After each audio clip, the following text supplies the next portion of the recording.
first of all, a huge congratulations to the teams for making it this far. You can have like a little round of applause.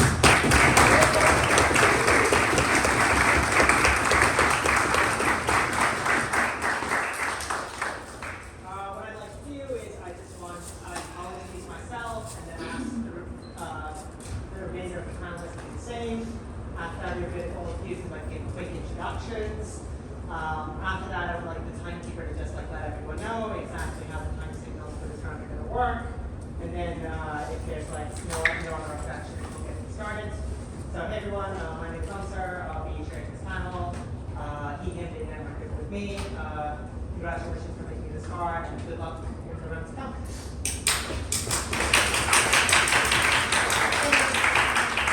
Hi everyone, my name is Xavier. Best of luck to both teams. Hi everyone, I'm Vladimira. Best of luck to all of you.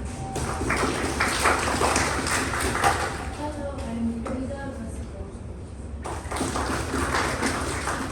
Hey everyone, my name is Opp Won. Best of luck. Hi everyone, I'm Eddie. Best of luck.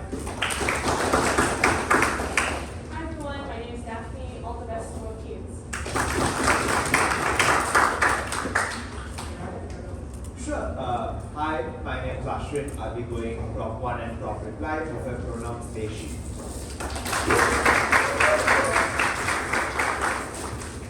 Hi, my name is John. I'm doing properly.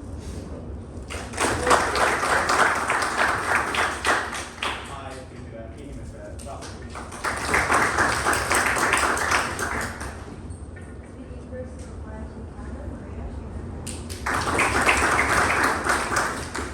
Hi, my name is Anushka. I'll be speaking second. I use your friends. I'm Raleigh. I speak third and I just speak for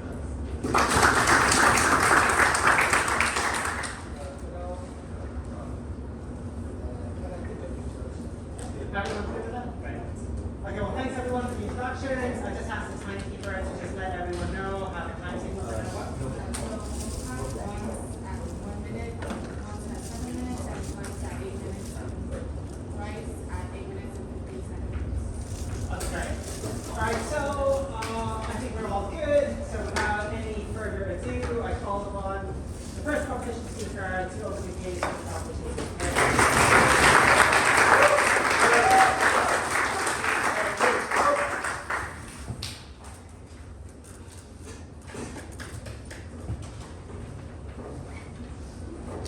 All right, volume check. Is this fine? Great, thanks.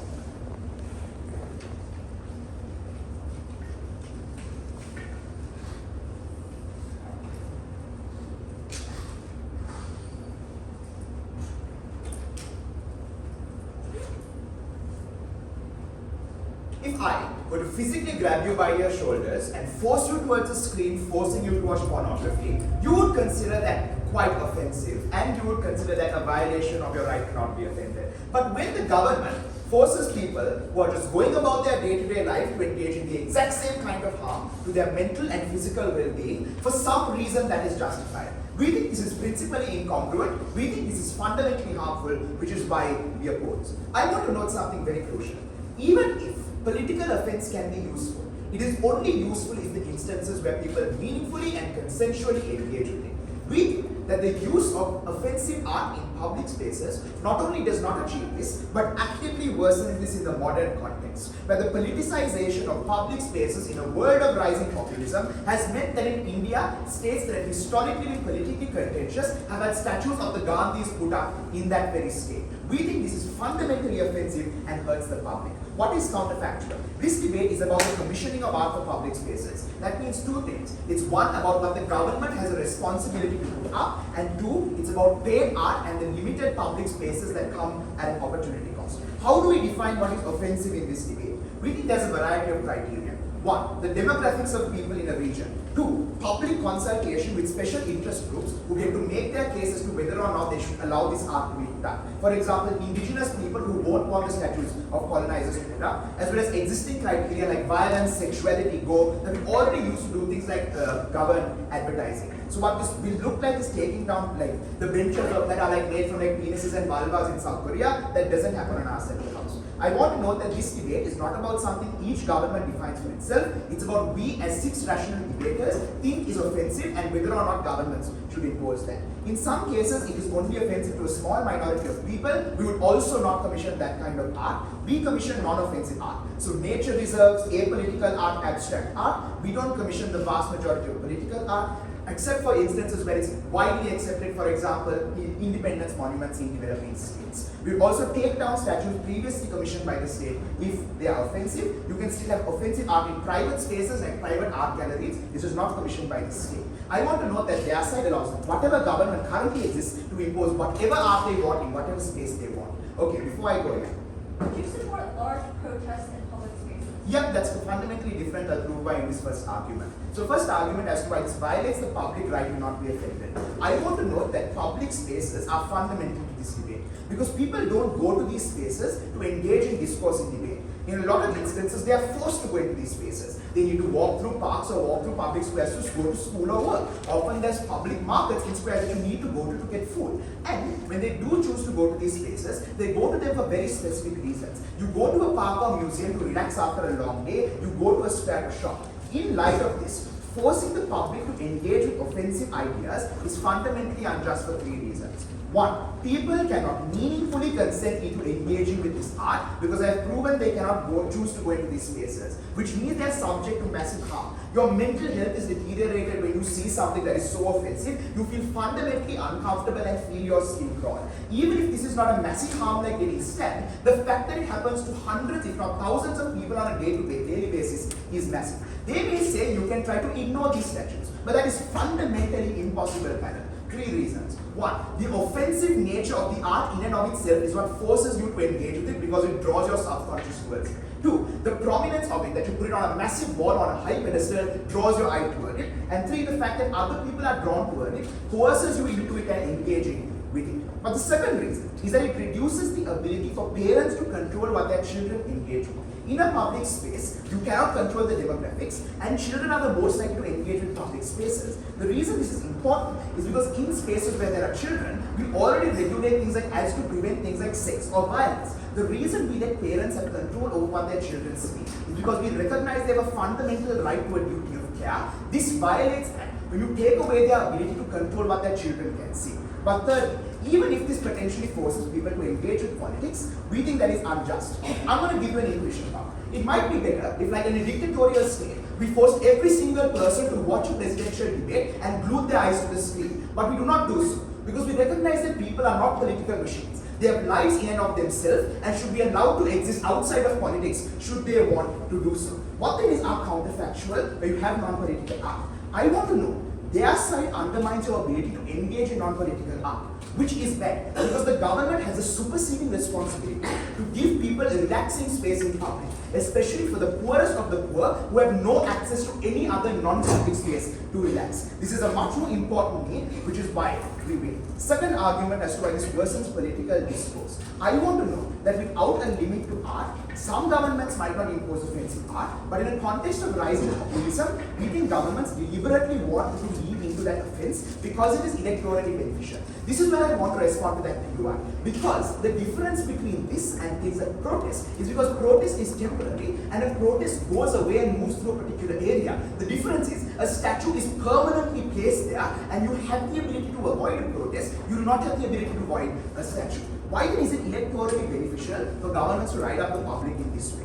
1, because it allows them to shift discourse away from policy and towards culture war issues around the statue. 2, it represents something to your electorate that you're trying to ride up. The statues of the Gandhis in India India is a signaling effect to the INC supporters that they are the ones that are in control. But thirdly, you want to offend minorities because the easiest way to prevent minorities from protesting is to make them uncomfortable to come out in public, which is exactly what happens on their side of the house. This hurts discourse. It feeds into the polarization of saying the other side is invading public spaces and indoctrinating your kids and reduces meaningful discourse around policy, shifting it towards culture war issues. All of this means that political discourse in and of itself is bad, and the benefit of protest gets hurt for the most vulnerable when they are structurally locked out of public spaces at all. Third argument, that you reduce funding for art in general. I want to note in context that governments are replaced quite frequently. The problem is that art comes at quite a high cost. There's a massive expenditure from term to term, and offensive art is more likely to be defaced, which is why there's a high cost of replacement. The problem is that the public will to spend on art decreases massively on their side of the house. From the perspective of liberals and conservatives, it hurts their ability to inspect. It hurts their ability to affect public consciousness, which is why they want to prevent the other side from being able to fund art. But even for moderates, they don't want public spaces that are politicized, so they also don't want to fund public art if it is going to be offensive. What then is the impact of this argument? Currently, people fund public art because they care about public spaces. But when those public spaces become politicized and not an apolitical space for you to relax and escape from the drears of life, people are likely to prefer even a blank wall or an empty square to offensive art in that case. This means that the government funding for art decreases massively. Why is this very bad? Because for vast majority of artists, they depend on the government. Private commissions are very rare and highly unstable and highly competitive, which is why for artists to thrive at all, they need government commissions. This is important. On their side, they lock out the ability for artists to exist at all, which means that any benefit of any public discourse goes away entirely. Even if we do not have politically provoking art in the public square, it is only our side that gives artists the ability to thrive so that they can even create those in the private square where people are able to meaningfully engage with it and where people are able to get the benefit from it. Fundamentally, this is unjust, this hurts discourse, and this cuts down our ability to enjoy the wonder that is art. For these reasons, propose. I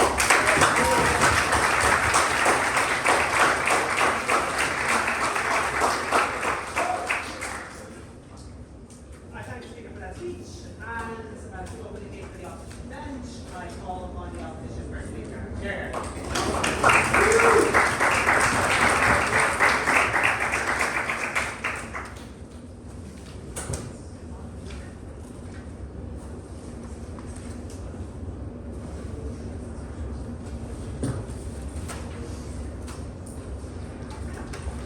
Is everyone ready? Okay, wonderful.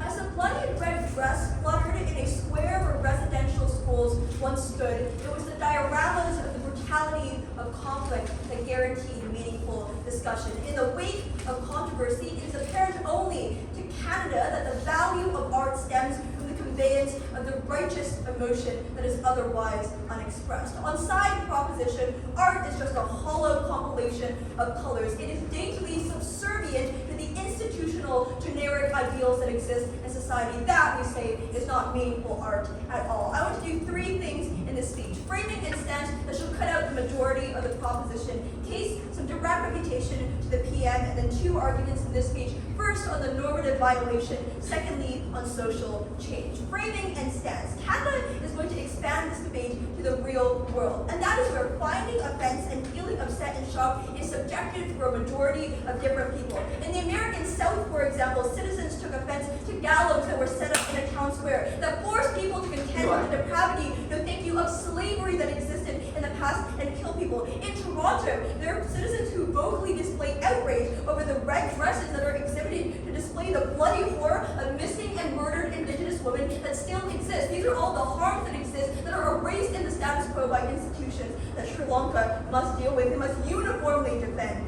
offensive art that is silenced. The second thing we'll say is that oftentimes what is offensive is defined by the institutions and establishments that exist. That is to say, education that historically denies atrocity. That is to say, fossil fuel and livestock corporations that beat us lives in what the environment actually looks like. Billions of dollars of advertisement that is used and slated against us. And even in some governments, the control that is now used to filter art aggressively against what is oftentimes political over what is oftentimes criticism that is levied against the government, where now they have a lot more power in these cases. Think governments like Turkey or Philippines, for example, where oftentimes art is displayed to show the millions of women who died from abortions that they are unable to legally be able to access, that the government can now no longer allow. The third thing, that offensive art currently is commissioned for two reasons. That people know, thank you, believe in the value of public discourse. So museum curators, for example, who still allow art to be displayed within their museums, but also because it's visible, because it goes viral, and therefore it has physical demand in a lot of cases. And that is oftentimes the reason why governments will still give grants, but museums that are owned by other organizations still have a collective reason in order to have it be displayed. The most likely alternative is the erasure of artists' capacity to create and display art, a chilling effect that poses insurmountable risk to invest in their actual time and passion. A couple of responses to the Prime Minister. I genuinely don't really get their principle. Obviously, you don't consent to doing things like seeing a subway ad. The logical conclusion of their principle is that I should never even swear around somebody because they could potentially be offended. Clearly, principles are not absolute. This debate is about weighing specific harms to specific people. Sri Lanka does none. The second thing on political offense, I find really odd because no one's arguing about the red dress that is actually displayed. They're arguing about what it represents. They're arguing about why it's so important for people. They're arguing about why people are so outraged that they actually shrink wrap themselves in public because they're so scared of plastic that is invading the public discourse. That is the reason that thank you, and that is the kind of conversations that we think we are likely to spark. The first argument then, and the point of this argument, is that expression is meaningless without a platform. We could round up prisoners and put them in solitary confinement and have them yell at the walls and call that expression, but it would not be. A recipient is necessary. The recipient, as will also prove in this argument, should be given the autonomy of critical evaluation and information that Sri Lanka patronizes them out of. Why must it be offensive for the artist to actually have expression? Firstly, because art in its purest form is about the strength of the thing that you want to establish. Ai Weiwei dropping the porcelain vase is outrageous, and so is his outrage against the anachronistic Chinese regime. You often have seen an inequality in the way that things are expressed. You require, no thank you, a real commensurate understanding of the way that art is expressed. But secondly, it's oftentimes just genuinely impossible to set up art without it inherently being upsetting because of its premise. So think of performance art, for example, where a lot of it ends up tending to be about what the audience is likely to do. And so therefore there's an uncertainty that relies upon whether the audience might, for example, engage in violence against the person, which a lot of performance art is about. It's about the inherent violence that humans might be liable to do. That oftentimes it is necessarily offensive in the ways that it goes against a lot of our fundamental ideals of decency, for example, and that is the reason why it must exist in its nature. Why do we care?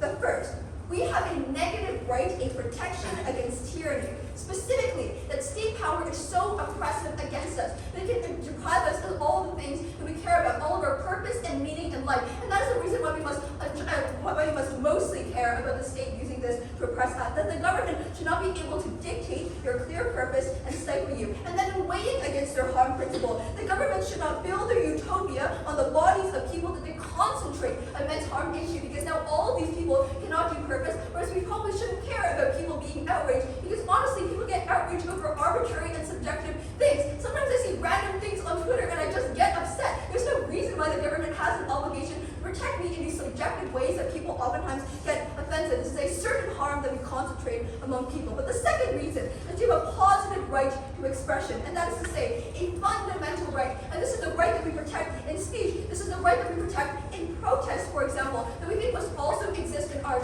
I think their delineation actually just doesn't exist at all, because it's unclear why we shouldn't also be able to protest and explain our political ideals, given that it will also make people uncomfortable, given that it will also, no thank you, likely cause politicization in the same ways that it exists. We think commission is about allowing and authorizing people to do the kinds of expression that they ought to be able to do. But thirdly, people ought to be able to evaluate art and expression without interference. It is patronizing for Sri Lanka to diminish the value of understanding for individuals when they understand that genocide has been used against people, or the plight of the earth for people that are going underwater. And it is wrong also for the government to use their power to deny people of information and the urgency of that information, which is usually only communicated through through art. Second argument is social change. Well, I'll take that Q one. If it is subjective, even then governments still have responsibilities. If subjectivity is the be all and end all, would you allow porn ads in the middle of Times Square?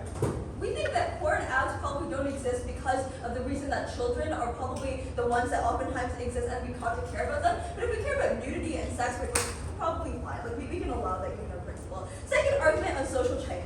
We create art that challenges the establishment and is necessary. This art does so because of two reasons: that it creates genuine emotion and repulsion that oftentimes carries through with people for long periods of time. That is the reason why they challenge fundamental ideas and likely think about these issues for long periods of time. But secondly, that they're most likely to go really viral. The imagery oftentimes that is established with them, the discussion that exists, they cause active debate, as I think that proposition points out already. And the reason why this is important is because firstly, it challenges our strong-held ideological views. So for example, if we have people that are nude in performance art, we can challenge taboos on sex, for example, that exist within a few kinds of countries. Or Piss Jesus, which was an art installation that literally just had a picture of Jesus in urine, which is a countervailing force that understands against strong institutions that says this is absurd, and therefore the institution is absurd. You should care about the kinds of reasons that we are giving to it. It gives visibility to erase issues. You can learn historical information that is oftentimes not taught in schools, like the Trail of Tears in the USA. You can call out the government, like Ai Weiwei, who built a wall of the bags of school children that were killed in the Sichuan earthquake because the government wouldn't reform their infrastructure. We receive knowledge, we use art that is likely to be cycled to serve the impetus and backdrop for change that is necessary and doesn't receive the urgency it requires. I'm incredibly proud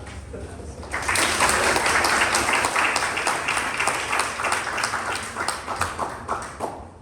I'd like to speak for that speech and to continue the case for the proposition bench and call upon the second prop speaker.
Can everybody hear me if I speak like this?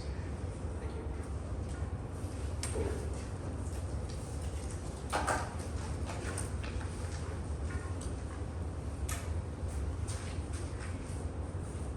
Two areas of response in this speech. First, on whether the government has a right to commission offensive art. Secondly, on which side is the political discourse.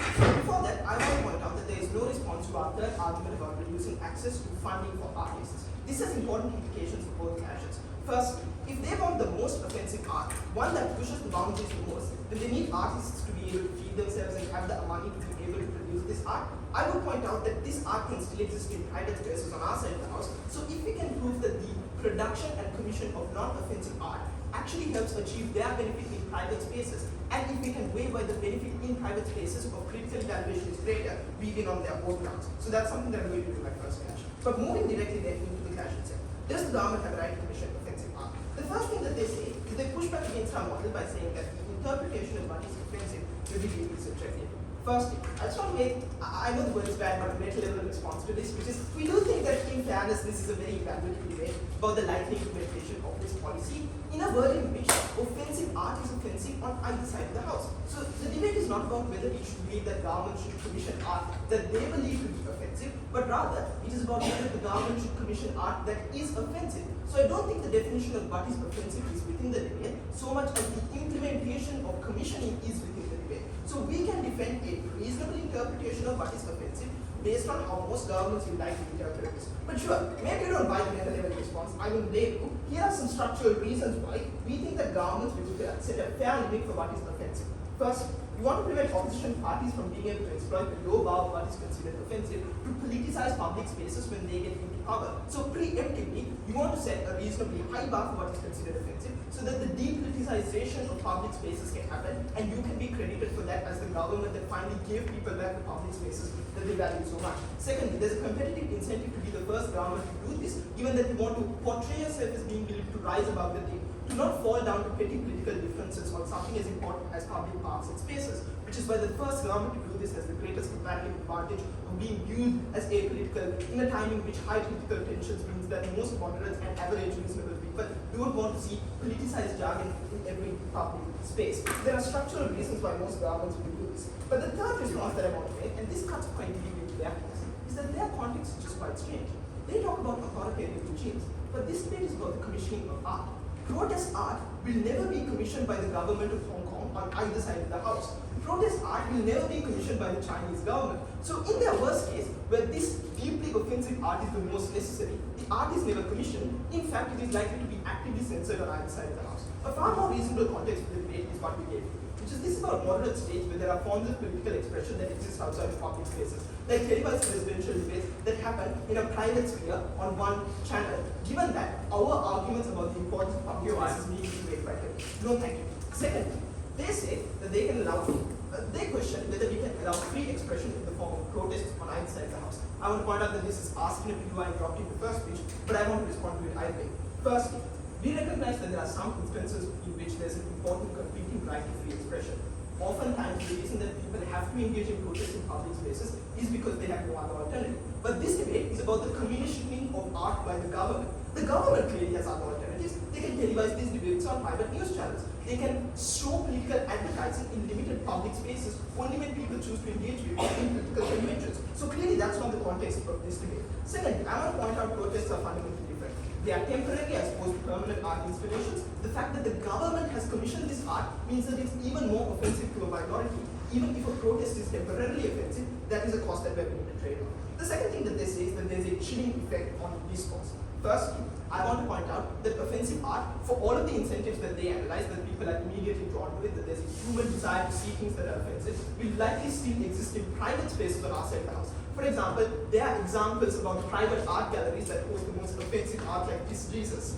Why then do we think that this art is better on our side of the house? First, we can claim their benefit of critical reception far more. This is because the audiences that attend private art galleries or private art displays, firstly, understand the context behind this art and far more likely are far less likely to be superficially offended by the messenger or by the superficial display, but understand the context, the history and background of the artist themselves, who is probably someone that they follow personally, which is why they're attending this private show. Second, they are mentally primed to engage with this art because they chose to go to an art gallery show as opposed to just passing down the subway after a tired day at work and being offended because you've just gotten out of a stressful day at the office and now you're having political advertising shoved down your throat. So mentally being primed to be able to critically engage with this art is necessary to achieve any of their benefits. Third, fourth regard, they say that some art is still offensive and still valuable and that we knock this art out on like the first response that I want to make is that there is some art that is not offensive, but that is still deeply meaningful to people, that we can facilitate on our side of the house that is probably far better. For example, there's an intrinsic human desire, like evolutionary reasons, that we find nature deeply soothing and pleasing, particularly in a deeply consumerist world where everything we see around us is artificial. This kind of art is very important and ought to be prioritized by the government. Firstly, because it cuts across political lines in a way that their art never can. Secondly, because it gives basic utility to people independent of whether you get the benefits of political discourse. Politics is highly infungible. You cannot, for example, as a sole voter, change the political system. In their worst context of authoritarian states, you cannot change the system at all. At least if you can enjoy public spaces, there is a marginal benefit that you can take. Let's take them at their best numbers. If all art can be allowed in public, why do we think they still don't do this way? Firstly, the elite interests that they talk about, the lobbyists, the oil lobby, are likely to control public art as well, because they can bankroll the government to create art installations in their favor, regardless of whether some groups find it offensive. For example, art on Wall Street that glorifies the stock market and risk taking, like the image of the bull, is funded by Wall Street elites. So that is more likely on their side of the house we can lock out this art which is considered elite. Define one bull. On the one hand, you say governments have competitive incentives to be moderate. On the other hand, they're going to put up effigies of Gandhi in neighborhoods that don't like him for politicizing political reasons. But that happens on your side of the house where governments have the opportunity to put on whatever art they want, and because this policy does not exist, so they fear that the next government will put up art that supports their party and their regime, and so they want to be the first to put up offensive art of their own. On our side, we lock out this incentive completely. On the second area of response, what we do to critical response. First, I want to weigh the relative importance of this clash. We think that for all of the reasons that they give contextually, creating metapolitical outcomes is often quite difficult, and we should allow people to decide for themselves whether they should engage in politics. This is because many people live in authoritarian states, or there's a collective action from the politics where as an individual voter, you cannot influence anything. But regardless, why do you still get better political discourse? The one main argument that we get in our first speech is that you debate people on the issue and that you arouse controversy and public attention. First, I would point out that you actually distract from the core issue in a way that you would not allow outside the house, because people are far more likely to question the mode and the modality through which this message is being communicated rather than the message itself. For example, vandalism by Just Stop Oil protesters points to a broad issue of whether this is correct for the environmental movement. Importantly, this allows people to take a soft middle ground. But they're able to say, obviously I agree with the environmental movement, I just don't agree with their methods or their messaging, which is why I'm not actively campaigning on their behalf. So they enable an excuse for apathy on their side of the house that you would not have ours. Secondly, I would point out that all of our analysis on our argument about funding remains untouched. This analysis is important. Perhaps private art galleries can still facilitate protest art, but you require a consistent stream of government funding for poor deprived artists that cannot rely on private contracts, which only exists on our side of the house. When government funding increases, they cannot claim their benefits. We claim their benefits more in private spaces. For all of these reasons, I propose.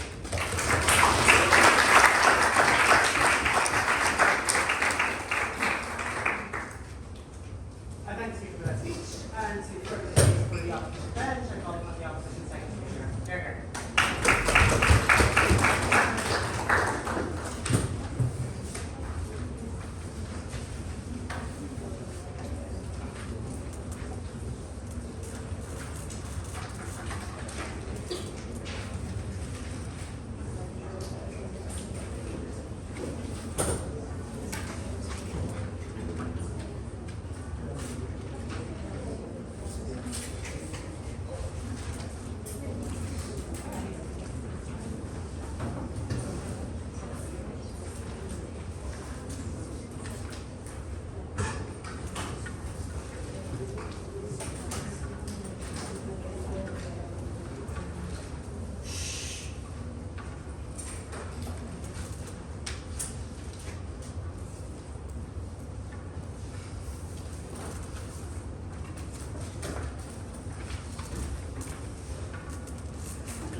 This is volume test. I want to talk about three things. The first thing I want to do is clarify what it means for something to be offensive and deal with the astonishing vagueness that opposition has on this point. Second of all, I'll respond directly to their claims on how this reduces the funding of art. Then third of all, I'll talk about the right to express it and why that's the most important thing in this context. Firstly, on what is offensive? We suggest from first the definition of offense is an innately subjective thing, and that as a consequence of this, governments can both use this to suppress particular groups, but also that just as a natural function of what it means to offend someone, so it will be used in a way that suppresses anti-establishment views. They have two things to say about this. The first thing that one will say is governments will not decide, they will decide. This is a bizarre thing to say in this round. There are hundreds of countries in which this is being applied. There are millions of pieces of artwork. Clearly they cannot sift through each individual piece of art and tell us what is good or bad. They have to defer this responsibility onto someone who thinks this is likely to be municipal and national governments. The second thing they say is that authoritarian governments will still be authoritarian. I think this is an incredibly simplistic characterization. There are clearly immediate cases in which there are governments that are somewhat repressive, but in which there is still a basic standard of liberal rights. So look at countries like Turkey, for instance, in which there is some level of basic political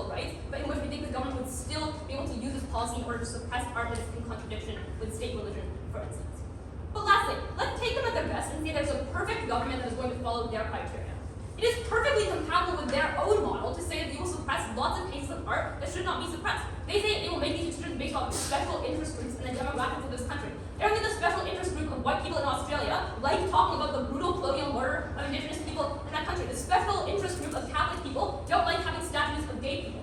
Even the cases they give you of things like violence and sexuality can still clearly be meant to serve establishment interests. The fact that the sexuality of LGBTQ people will always be suppressed to a greater extent because of heteronormativity. The fact that if I, as a black person in France, want to paint a picture of the violence of my family being gunned down, I have a right to do so even if this is offensive to other people within that community. There are two implications to this material. The first is that I think they do indeed crush the capacity for social change. Both teams in this debate agree, no thank you, that art is deeply impactful and powerful towards people, that it moves and molds us in a way that facts and statistics do not. That is their reason as to why people will be upset, and it is our reason as to why people will be upset in a way that forces them to critically evaluate their views and behave differently. They say people's views are immutable because, you have other sources of political opinions. This is such a strange thing to say. We think people are emotional and social creatures which do care about things that we get from art. If I, as a German person, go to an art installation where I see the shoes of children who were killed in the Holocaust who were gassed in these chambers, that does have a visceral impact upon my mind. People who live in a society in which there is deep historical weight, which they feel, can only have these emotions transmitted to them, in which they are exposed to the visceral and emotional reactions of what these things cause. I think art uniquely achieves this in a way that something like political protest does not to the same extent. The second thing is that I think this amplifies our principle on the right to expression, because these are indeed groups that have been historically suppressed and to whom we have an obligation to respect their right to expression. POI? Yeah. If what you say is true and politically controversial art is so important to minorities, surely it will be manufactured and they will go to private galleries to do it. But for the African American person who is deeply desensitized to politics and does not care, why should they be forced to see a gallery public displays? So all of this material cuts both ways. The point is it needs to be public in order for people in the world to generally see it, right? So it's not enough for the minorities to only look at their own art. The point is we want everyone to see the Holocaust art. We want everyone to see the works about police brutality. Otherwise your case relies on the racist white people will go to the private police brutality gallery because they want their opinions to be changed. I don't think that's very compelling. Secondly, let's talk about the funding of art. They say this reduces the funding of art because people do not want art to be politicized. It is A, deeply unclear why mild public disdain translates into the types of policies that they want. I think these are in many cases decisions made by bureaucrats for things like art and culture boards, which don't have purely democratic influences. Also, I think people have a plethora, no thank you, of other voting issues that are probably more important to them than this one art installation at a park. So for instance, things like healthcare, like schooling, like the economy. So it is doesn't seem very likely there's going to be an overriding influence upon funding.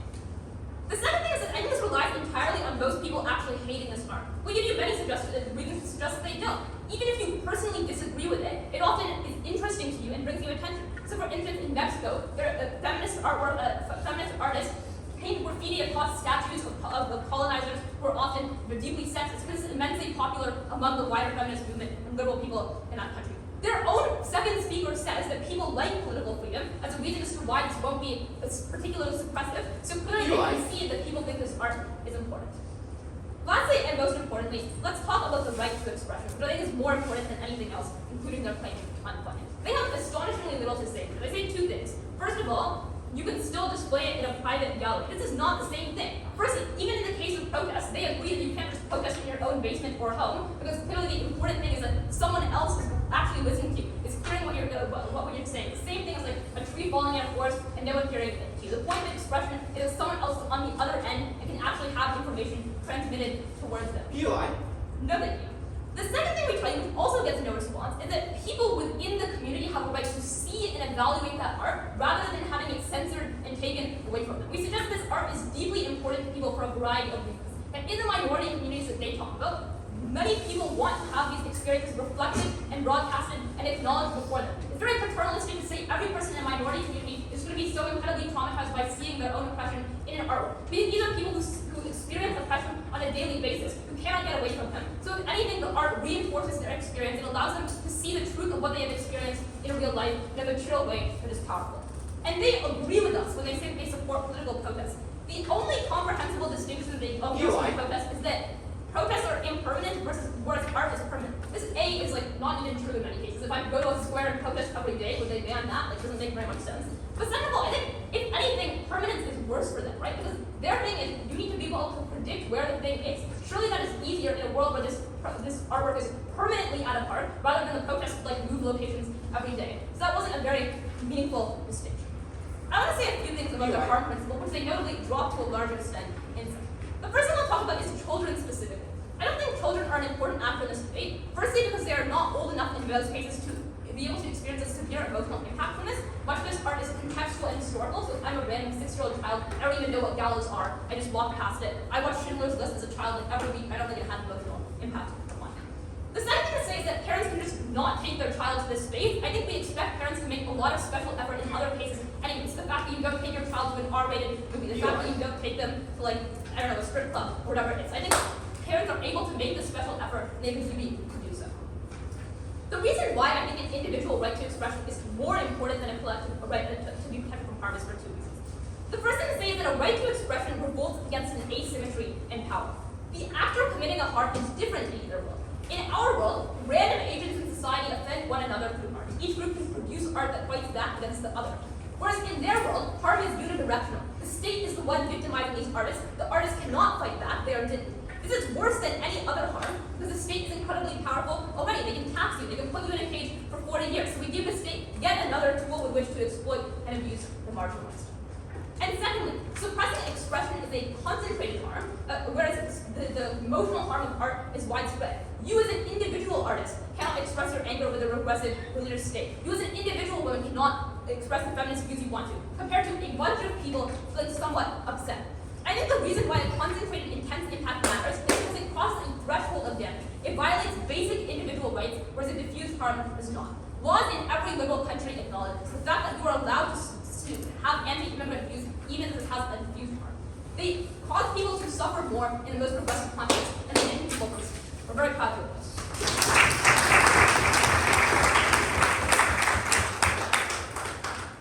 I'd like to speak to that speech and to continue the debate with the parliament and call upon the topic of the speaker. Sarah.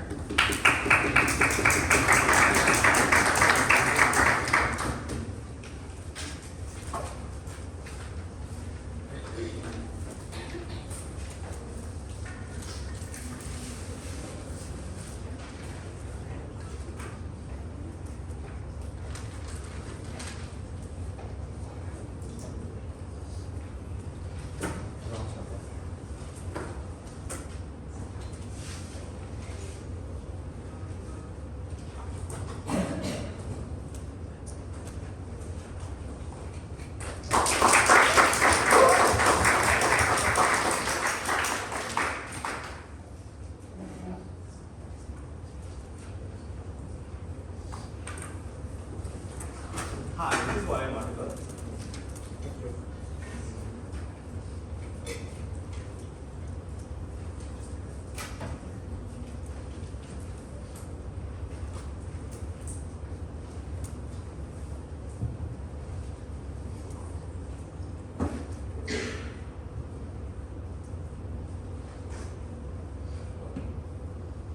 Hannah, the reason that the opposition loses the debate is because they refuse to acknowledge that this debate is not about the public display of art, but it is about the commissioning of art. The issue with their case is that their entire principle and all of their practical benefits rely on minorities deserve to have their art represented and put out to view in public squares. What this means is that minorities' impression is vindicated and minorities get more political support because more people engage with this art. You know what's missing in that analysis? Analysis as to why the racist government is going to commission minority art. They can't assert that these things are likely to occur. What we pointed out from first was that if the government is as racist, is as oppressive, then those minority artworks will never be commissioned in the very first place. So they need to engage and see why the offensive types of art that the government is likely to commission does achieve the benefits that they care about. Their refusal to do so is why they lose the debate. But the second implication that this observation has is that this takes out the analysis about protests. The difference between offensive protests is that the government doesn't pay those protesters to be offensive in the public square. It is a decision that they make for themselves. We can similarly allow private artists to make offensive art in their own private sphere and even publicize it on social media. The difference is that we don't pay them to do it. This is a debate about what governments should do. It is a refusal to engage with what the government should do that loses the debate. I'm going to talk about three things in this speech. First, about whether they achieve the benefits of political discourse. Secondly, about whether the government is justified in commissioning offensive art. Lastly, about which side on which side artists are better off. First question, do they achieve the benefits of political discourse? I want to note at the top of this clash what's the extremely high burden that Canada took upon themselves in this clash. They need to prove two things to be able to achieve their beneficial discourse. They need to prove first that only beneficial art that helps minorities will be displayed, and secondly, that even if they achieve that kind of art, that people will engage in this meaningfully. I'm going to disprove both of these things. First again, what is the ideal kind of art that is likely to be chosen? They assert that governments will display these kinds of extremely controversial art that helps minorities.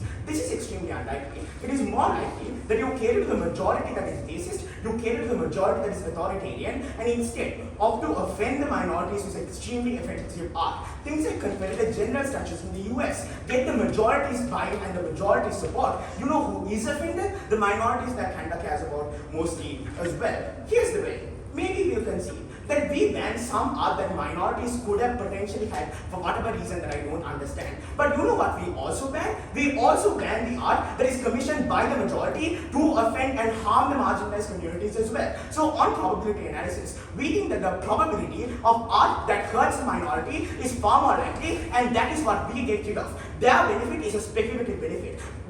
They only know how they get the art that helps minorities. We think that even if we have to trade off that speculative opportunity cost, we're fine with doing it. But even if not, and even if they get the art that they claim is so important, we pointed out that people are very unlikely to engage with it anyway, which means that they can't achieve their benefit. Chandra pointed out that people can more easily disengage from this kind of beneficial art by making the issue about whether or not this art should be available in public spaces as opposed to whether the messaging of the art is a good thing or not. Otto points out that art is deeply emotionally disturbing, which is why you have to engage with the messaging of the art, but it is because it is deeply emotionally disturbing that you don't want to engage in the messaging and instead choose to retaliate based off of whether it should exist in the public sphere or not. So it is actually their side that ensures that when people are exposed to this kind of messaging, they actively choose to disengage and focus on something else. Even if on our side, exposure is harder, at least they are forced to reconcile with the messaging of the art because it is not being forced down their throat by the government in the very first place. Otto says that disturbing art is very interesting, so people are going to engage in the messaging of the art. But if it is true that disturbing art is engaging for some people, those people are probably going to seek it out anyway on the basis that it is interesting. So when we display gallows in public galleries, if people think it's interesting, they can look for it anyway and engage with it on either side. So that benefit is not comparative. You know what is comparative? The people who don't find it interesting on our side and think it is an affront and an offense to put it in a public space, they disengage entirely. So we think that if they want to claim that governments are bad on our side and abuse the definition of what is offensive, governments are equally bad on their side and do not allow minority art to exist. Here's the way. Ashim pointed out that poor people, ethnic minorities, marginalized communities are the ones who deserve public spaces the most, are the ones who cannot afford anything else for relaxation except for those public spaces. What Canada ensures is that those people are fronted by art that offends them in particular because the government is majoritarian and wants to exclude them from public spaces. So in trying to help minorities, Canada actually locks them out by ensuring that art that offends them is put on the pedestal. Before my second question, sure. So our argument doesn't require governments to be actually biased. Even a neutral liberal government, like in Canada, is unable to display things like violence in your side, which means you will not definitionally be able to display things like art about police brutality or gender-based violence.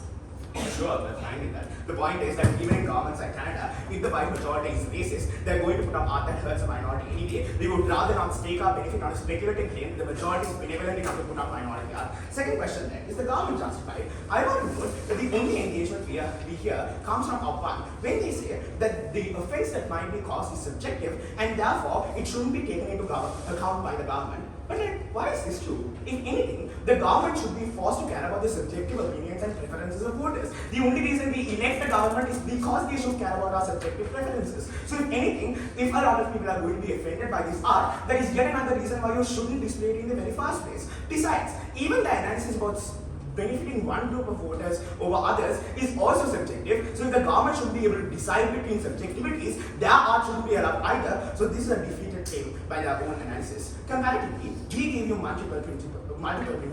First, we pointed out that people can't consent to be exposed to this art because they can't consent whether they want to engage in these public spaces or not. We pointed out that children are exposed to this art in ways that parents cannot control. Thirdly, we said that people are forced to engage in politics on their counterfactual, and this is damaging because we think that some people's idea of a good life might be not engaging in politics at all. We think that those people deserve to have that good life. Why is it that they forced minorities might not want to engage in the political sphere because it is traumatizing to them, should have their politics shoved down their throat? Absolutely no analysis. The only engagement we hear comes from O2 when they engage with one of the three principles and say that children don't understand defensive art anyway and parents can keep them away from public spares.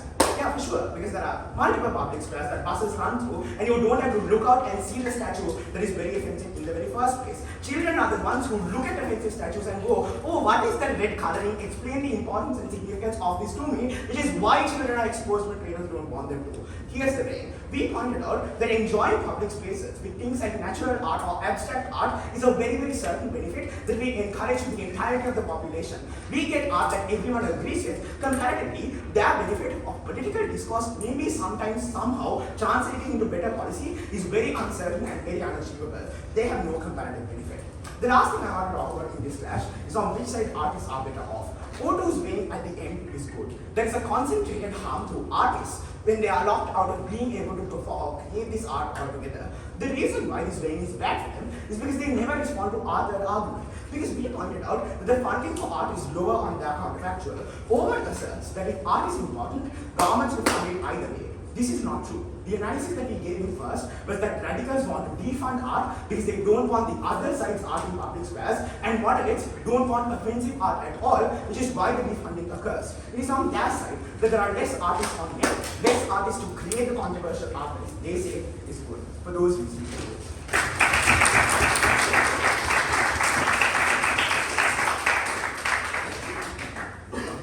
I'd like to speak for the speech and to continue the case for the opposition to call for the opposition to their speaker. Here.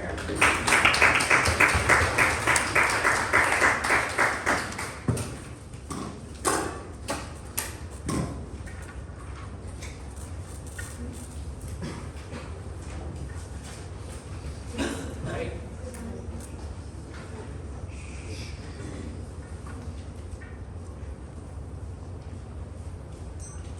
Proposition wanted the state to tell you what to think, how to speak, what to feel.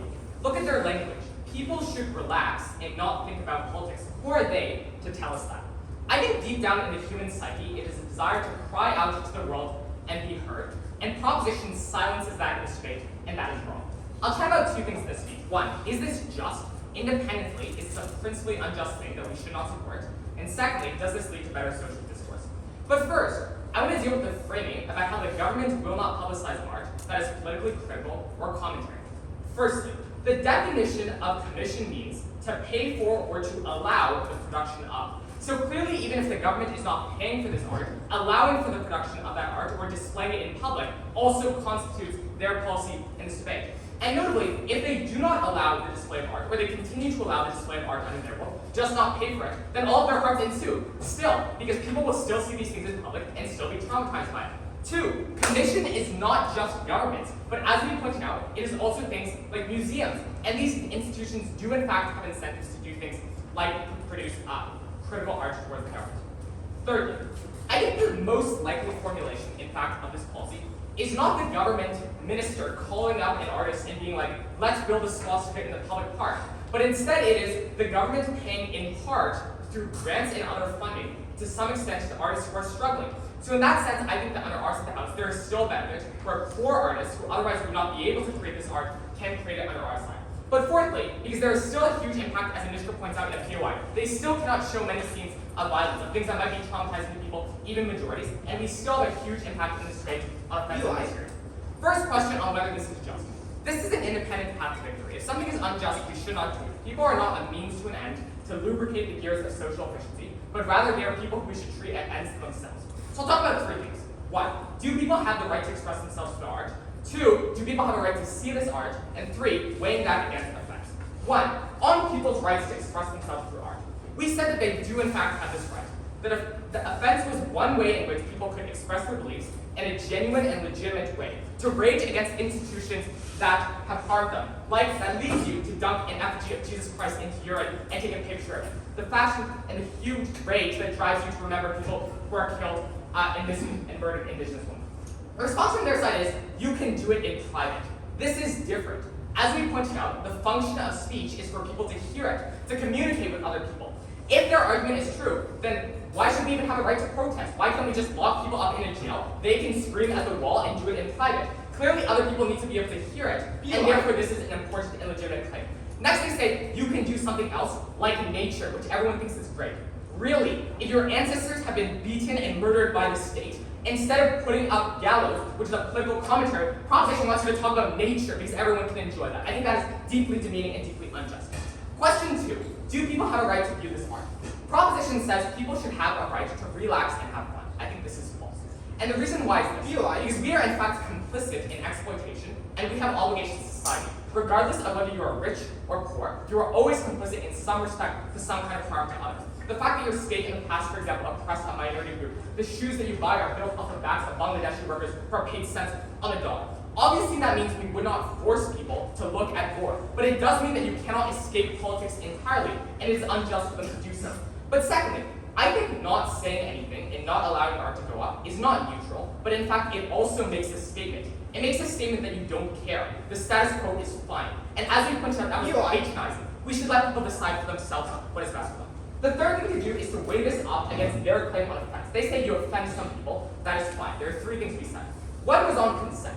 I think to some respect you cannot consent for reasons that they talk about, but to some respect you can consent as well. That oftentimes there will be incentives to put up warnings when there's excessive gore and stuff like that, because people know that other people will not like it. And this also deals with their arguments on children, which they seem to try and rebel in third. Our point was that children often do not understand the contextual nature of this. So yes, they do see the red color, but you can explain it away in other ways. So their impact on children is marked. The second thing we pointed out was on subjectivity. And this differentiates the harm of offense from physical violence, which is why we should intervene in cases of physical violence, but not in cases of offense. The harm of seeing offensive artwork is based on your lived experiences, your preferences, your subjective beliefs. And this is why the state does not interfere in cases of adultery, because there are too many contextual and individual factors that the state is simply not equipped to decide on. That's why this is a different thing from physical violence, and it is not enough to justify intervention from the state. But the third thing we told you was on the directionality of this harm. That instead of people offending one another, and they can fight back by creating their own art, it is under their side that the state, with all its power, with all its resources, is crushing your expression. And I thought that was a devastating part in this debate. They needed to engage with our principle, and I think it is damning that they spent all of their speeches talking about 7 minutes of practical, and not at all on this principle. We independently went on that one. Secondly, on the social utility of this argument. They make a whole bunch of truly ludicrous arguments here, and I want you to understand how it's there. The first thing they say is there is political polarization that prevents minorities from turning out. One, do they really think minorities are too scared to protest because of a statue in the street? Clearly they do still come out. BLM went out and graffitied statues of Confederates, precisely because that is what incentivizes you to be outraged. So that's a patronizing argument from their side. But two, there are other ways in which polarization is perpetuated. If you want to convince your voters that your kids are indoctrinated into a liberal agenda, look no further than schools, than the media, all things which conservatives are currently already fighting on, so there's no marginal change on this. But thirdly, they give themselves a reason why this is limited. It's the fact that governments often have competitive incentives not to be illegal, so why then will they put up racist effigies under their side to incite and incentivize their voters? It doesn't make any sense under their side. The second ludicrous argument they make is that grants will disappear. One, this is tense with their argument on polarization. On the one hand, they say governments want to fund divisive artwork because of political expression, and they really want to rile up their voters and put pictures of Gandhi in the streets. On the other hand, they say people will be mad, and therefore governments will not fund it. They need to pick one of them. But secondly, I think they're in fact correct in their first formulation.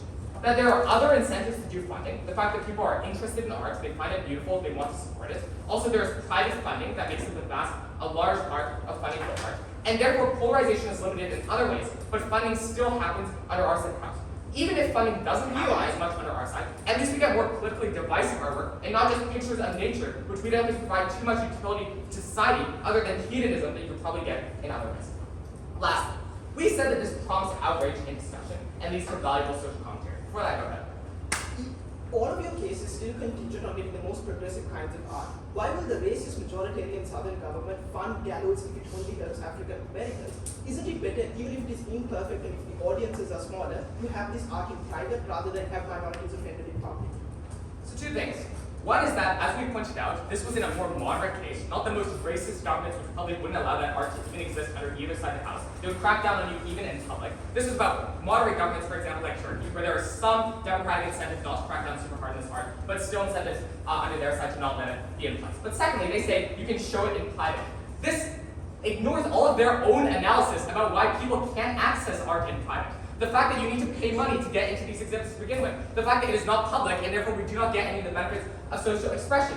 Then they say, well, this will create apathy, so it is not successful because people will be too mad. Number one, I think in fact these are powerful and emotional stories that they do not need necessarily to last long for the rest of your life. But as long as this motivates you in the present to vote differently, or to make a donation, that is good. But two, their world, I remind you, is literally telling people to relax and not think about politics. What is the comparative under their side? I think their side entrenches the status quo, it limits expression, it crushes people's hopes, their dreams, their speech. Very proud to stand outside opposition.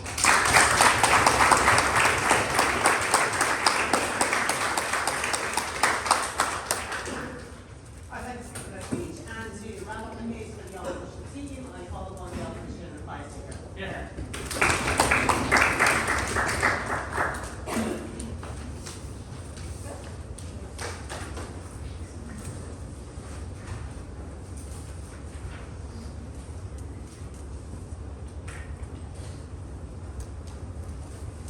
By the end of this debate, the proposition claim rested on one thing.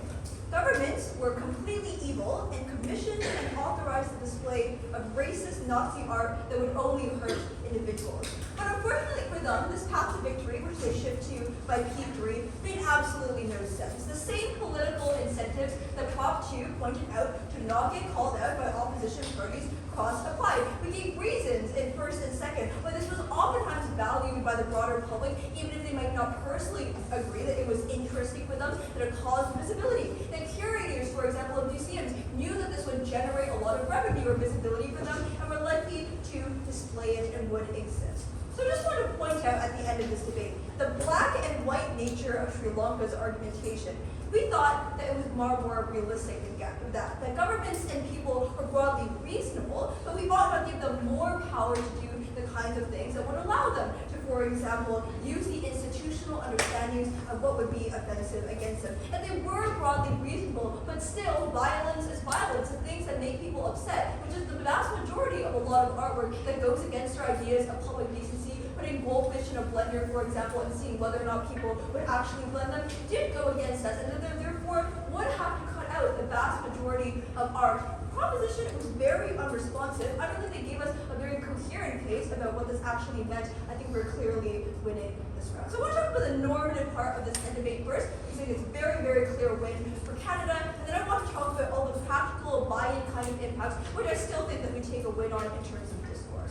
In terms of the normative aspect, we responded to the proposition consent argument from first. And I want to point out, they neither develop this argument or actually respond to the ways that we respond to them at all. In first, we pointed out that oftentimes consent in and of itself was subjective, that the ways that we get insulted with the kinds of things we randomly see is not something that the government can fully account for, and therefore it is not something that they ought to protect. And therefore, what we ought to care more is about the state tyranny against individuals. That we ought to care more that the state as an institution, that it use so much violence against individuals, on our harm artist expression in and of itself, on our harm artist expression and the purpose that they created their art in and of themselves. The response that they keep repeating down bench, that now you can just put them in private galleries, is fully unresponsive to the vast majority of our analysis. The vast majority of our analysis that this ought to be public. The vast majority of our analysis that said it was important because otherwise there would be a chilling effect, whereas artists would oftentimes not spend the kinds of money and time and passion that they already had because they knew they wouldn't get investments out of it. And the last part of this normative argument,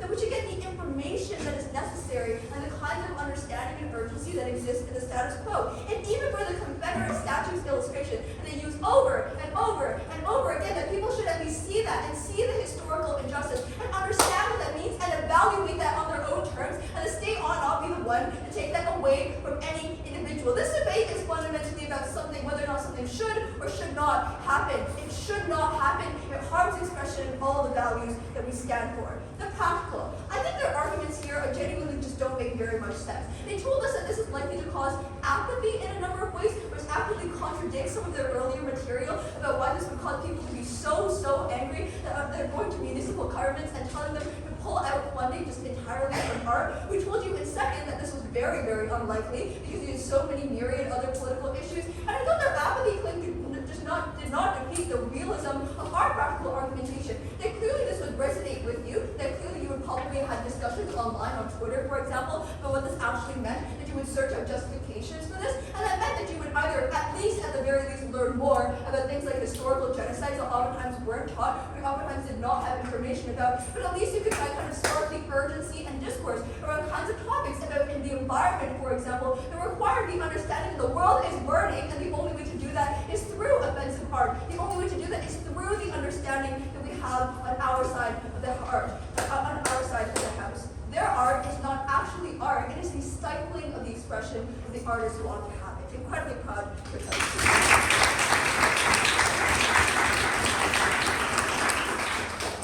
I'd like to speak with the speech and to wrap up the case for the proposition bench and the debate as a whole. I call upon the proper advice.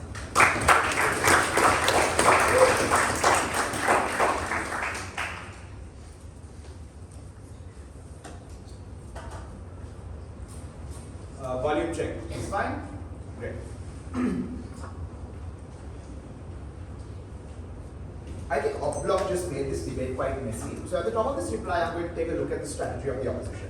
From the top, we said this debate was about the process of commission and what governments should do. In Opp 3, we finally get some clarity that they believe that to commission also means to allow. But even in this instance, minorities need the permission of the government to be able to put their art in place, and they do not provide for the same reasons that they say on our side governments will crack down on free speech, that governments will allow these people to express. Because this debate is not just about displaying art.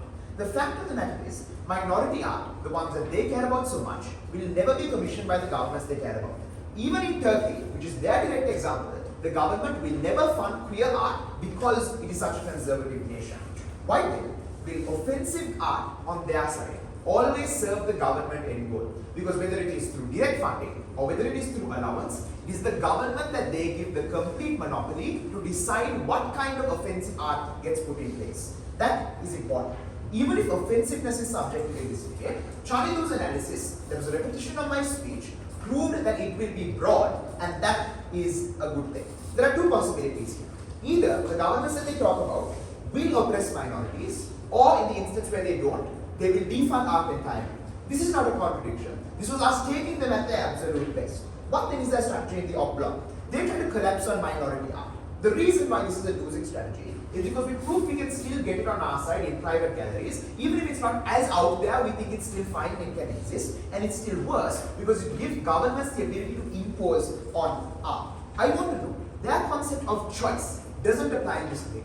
Because if people want to engage in politics, they can do so on our side of the house. It is their side that takes away choice by forcing people who do not want to engage with politics to engage with politics. They have not proven it is a net good, especially after Titira's analysis that people deserve to not engage with politics if they do not want to. Three parts for the proposition. Firstly, on the right, to not be offended. Their only responses here is to say that it is subjective and thereby allows for oppression. Firstly, we told you that governments are never going to fund art that questions government legitimacy, so they don't create real discourse, they just give government control over discourse. Two, we can still get the offensive art they want in private spaces, like Holocaust museums, which are private spaces that people go to, that are not public spaces they are forced to go to. Three, the fact that we create a race to the top. Opposition, this was not a contradiction, this was a nuance. It was the fact that on their side of the house, when you both sides can put up offensive art, you want to put up as much offensive art as you can. In a world where you ban offensive art, it is your side that wants to put regulations to prevent the other side from taking a monopoly. But fourth, that the government should care about the subjective preference of the electorate. What is the more important right here? To not be offended. The fact that you meaningfully can never consent into seeing this art on their side of the house. The fact that it reduces the rights of parents. Special effort here doesn't apply because a movie theater with an R-rated movie is a private space. A public park is one where one you are forced to go to, and the fact that they force people to engage with politics. Fundamentally, then it is their side that locks out the benefit of non-offensive art, which is why we wait. Secondly, on the fact that they underfund art in general, there was no response here to opposition 3. Our analysis still stands that people would rather prefer a blank wall to no art at all. They say, oh, but you have a bunch of other political issues. But that was our analysis. The fact that you have other political issues is the reason why you need fun art. Their backmodeling in O3 doesn't help them here. The way here is important because having artists at all is the benefit for you to get any of the offensive art they want, even in private spaces. But lastly, in terms of political will, there are 3 stakeholders. Firstly, the most extreme racists who won't change their mind on either side of the house, but now are pulled into the fray by the fact that you are fausting progressive will upon them in their best case. 2, moderates who just hate the idea of politics in public spaces in general and now begin to hate the movement, the way Chanadu told you, they alienate, don't stop all protesters, and minorities who have the better ability to protest on our side of the house because they are not fundamentally locked out of spaces because the public sphere does not make them feel crowded out. Fundamentally, panel, it is their side of persons who make the votes. They do not give you choice, they give government control over what offends you. We make it so that everyone is on an equal playing field. For these reasons, propose.